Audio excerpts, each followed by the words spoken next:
You got to have skills. Because of the fact that this is a remix, we will now take the time to remix it.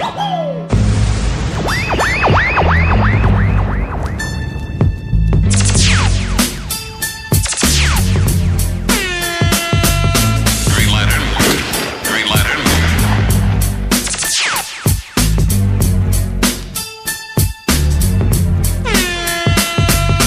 This is G-Bro, no, this is G-Bro, no, this is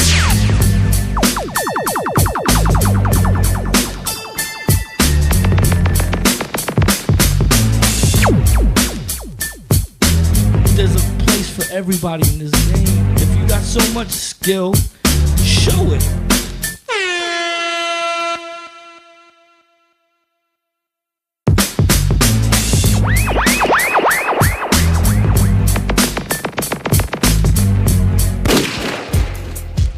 What do you think a mixtape DJ should be? I mean, we got so many DJs now, so you know, what's up? I think a little well-rounded, man. You know. Yeah. You know, be able to be when maybe a mixtape DJ could be, you know, somebody that when they get booked for a party out of town in say Poughkeepsie, Providence, VA, can tear it down. You know what I mean? Instead of, you know, disappointing the crowd. Yeah, I hear you. That's one aspect, you know. Yeah. What about you? What you think? I mean, I think that's for real too. As far as, I mean, I've moved around all up and down the East Coast, you know what I'm saying? And before I really started taking the mixtape game seriously, and I was just a fan, just listening to other DJs, they would come to towns or cities where I was living, and I would be disappointed. I was just like, there's locals that could rock parties better than them, and these cats is coming from New York or Philly or wherever, and they wasn't doing it, you know what I'm saying? So that was one of the things that kind of made me realize that, well, if I'm doing this regionally, on the club level, on the mixtape, on the radio level, ain't nothing. You know, anybody could do it, really. You know what I'm saying? It's all about your ear. If you got the right ear for the music, you could tell what people want to hear. That transfers over everything, whether it's a club, whether it's radio, or whether it's a mixtape.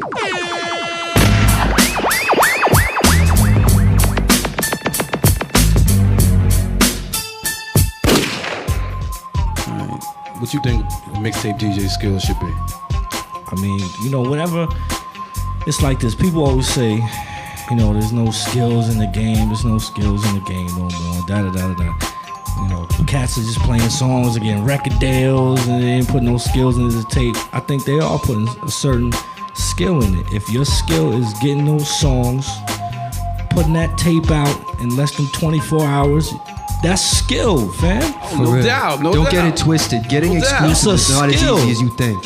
That is a skill. If you can hit the block before the next man and you and him is in a heated confrontation and competition and who's the man, who's gonna be the king, and you know, you get your joint out on 2/5 and you got that new Nori exclusive, man, that's skill. It's a certain type of skill. I definitely feel like for all mixtape DJs that it's definitely, you know, it's good to do the multi-tracking and the blends and all that. But I think at the end of the day, I think every DJ should at least have one live mix CD just to show people, like what you're saying, how you can rock it live.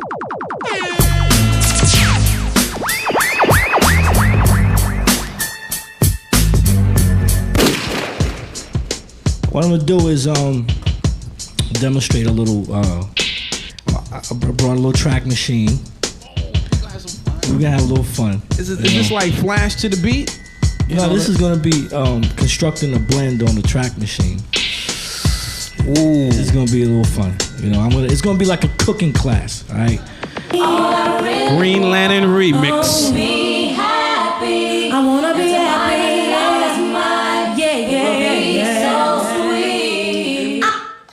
Oh, it ain't working. Yo, sound man, what's up? No, famo. That was the first part. Oh, sorry, I was getting hyped there, yo. Slow down. We're going into the song to put the chorus in because it doesn't start out like that, but we want it to start like that. You feel me? I'm sorry. This is part of being creative with your track machine and doing you. I'm sorry. And that's what's gonna make you different from the next man.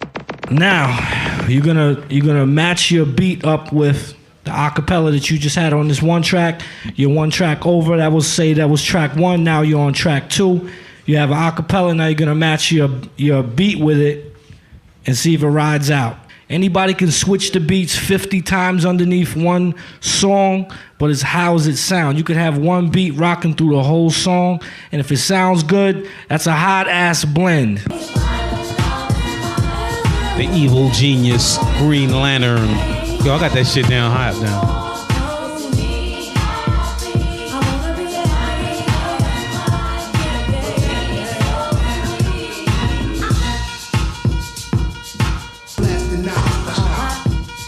Okay, at that point, you know, you're gonna tool around with it till you get the right pitch and the speed and whatnot, and you're gonna go back and do it for real.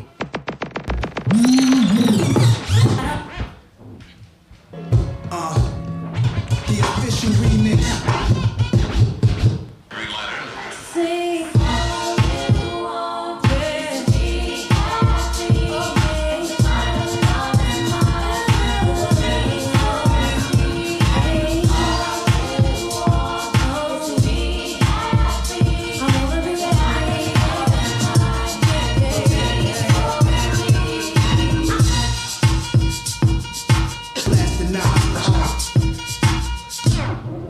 Everybody get the picture? Yeah.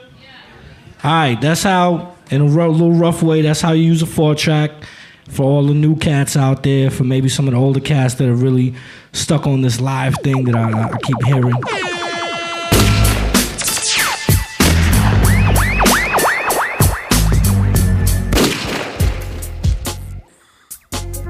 What you think is different from the first one you made to the last one?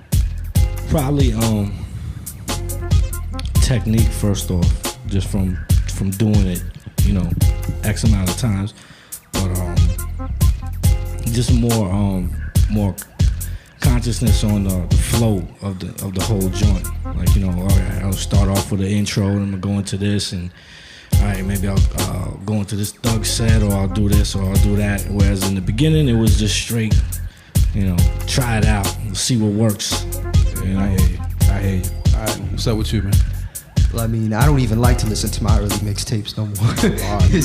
It's a little ugly, you know what I'm saying? But I mean, you know, everybody has a starting point, and it's good to go back because you realize how much you've progressed.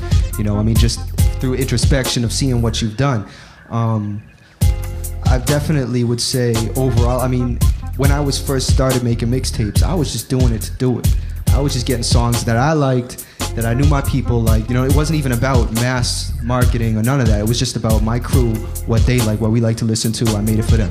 You start to come up with a format, and each time you drop a mix CD or mixtape, the format gets a little bit more intricate. It's becoming a science almost, you know what I'm saying? Yeah. But be honest with you, when I first, because you know, like I told you before, when I first got your tape, I think it was like a G Brown number 3. You know what I'm saying? And I was like, damn, that brother done went from here to there. Because when I heard that Pure Fire, like I told you before, Junior Tech had to go home, redo the whole CD. Whoa. You know what I'm saying? That Pure Fire, it's still selling today. Oh, I'm sorry. It's still out in the street, excuse me. And what you saying ain't selling them? For promotional use only.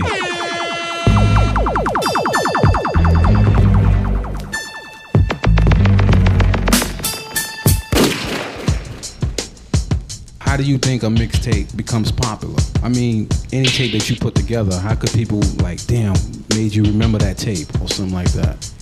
It's gotta be, you know, just practically it's gotta be distributed widely first off. But I mean, once you get it in the right spots, it's gotta, you know, it's gotta stand out, it's gotta shine, you gotta do something different. You gotta be one of those tapes like, let's say, Doo-Wop 95 Live, that nobody will forget. You know, it's gotta be like, say, Doo-Wop Again, 10 Tape Commandments. You know what I mean? It's the classic stuff on tapes. You know what I mean? It's gotta stand out. You know? What about you?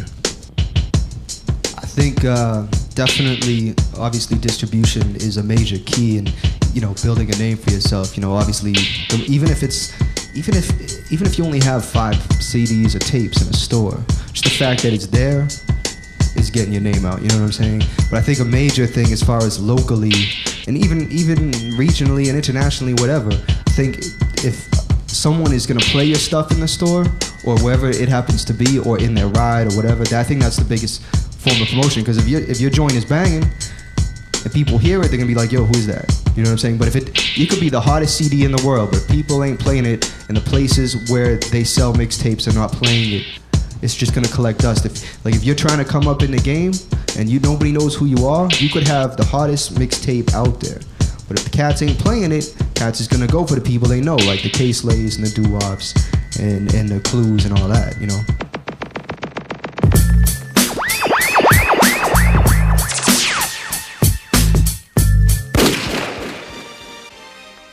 So where do you think the art form is going now?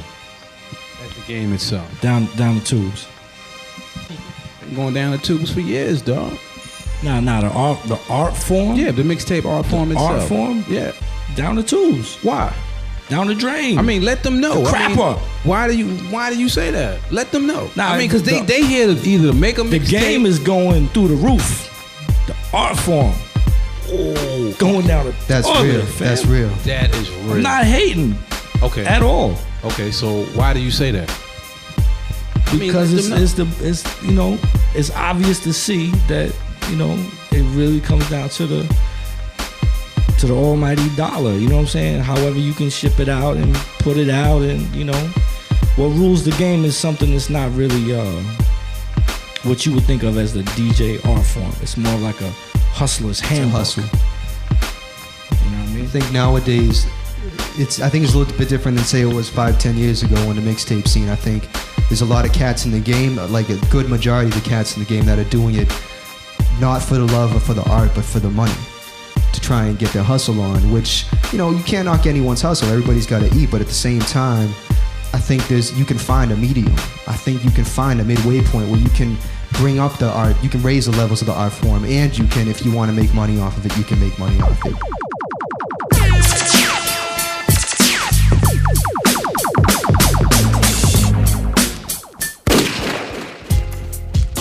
What do you see as like the biggest change in the mixtape scene since you've been peeping game for the last 20 years or whatever? Well, be honest with you, I'm like him in a little bit. It is going down the game. I mean, down the drain, because I mean, like I said, Kid Capri, Brucey B, those brothers, you know, they just sat there and like they took their time. They did it. Back then, Kid Capri just, when he did a mixtape, he did it as a party thing. He did it just to let people recognize, let them know. It's 2 tables and a microphone. Exactly. And now you got brothers, 8-track machines, you know, stuff like that, CDs. I mean, I ain't hating. I mean, you got to go up with the times, but exactly. You know, it seems like now the cats ain't even really dealing with just strictly 2 turntables on mixtapes anymore. It's kind of like it's evolved beyond that now, where it's like, and if you want to not necessarily compete, but if you want to be able to survive in the game, you got to kind of adapt. And that's one thing I think that really distinguishes what I was doing when I first started to now, is that when I first started, I was strictly 2 turntables and a mixer and just a cassette deck recording my mixes. And I think that, I mean, that's a good way for anyone to start, because basically they can record themselves and hear how they sound. But, you know, I definitely think if you want to step it up and get your name known in the game, you definitely got to keep up with the, not necessarily the technology, because so much technology out there, but at least keep up with the times as far as, you know, don't be afraid to mess around. Even if it's only a 4-track, you know, experiment, you know?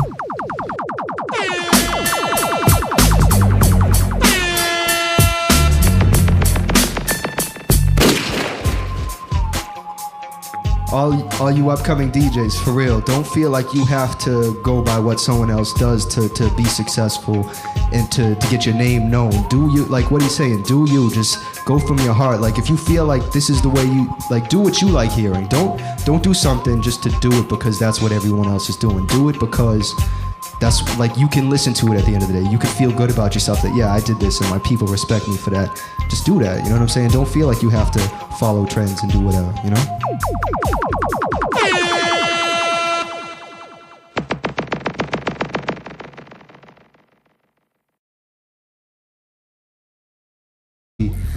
And I was just a fan, just listening to other DJs.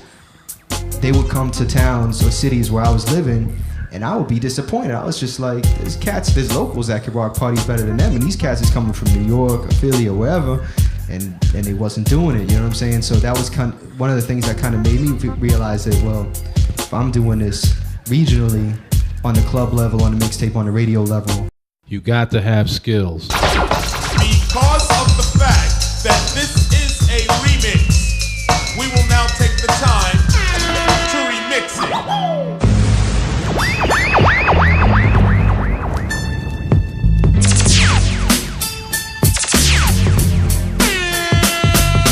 Green Lantern. Green Lantern.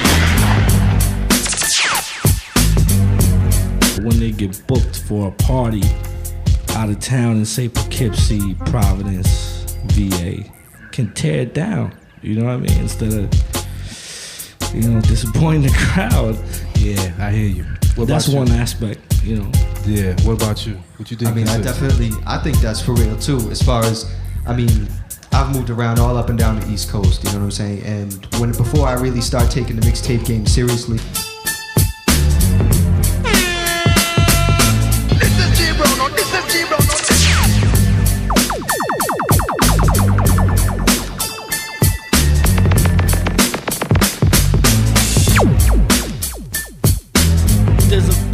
everybody in this game. If you got so much skill, show it.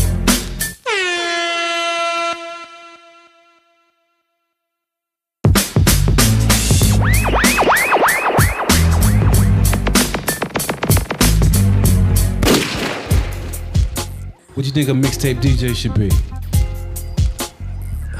We got so many DJs now, so what's up? I think a little well-rounded, man. Be able to maybe a mixtape DJ could be, somebody that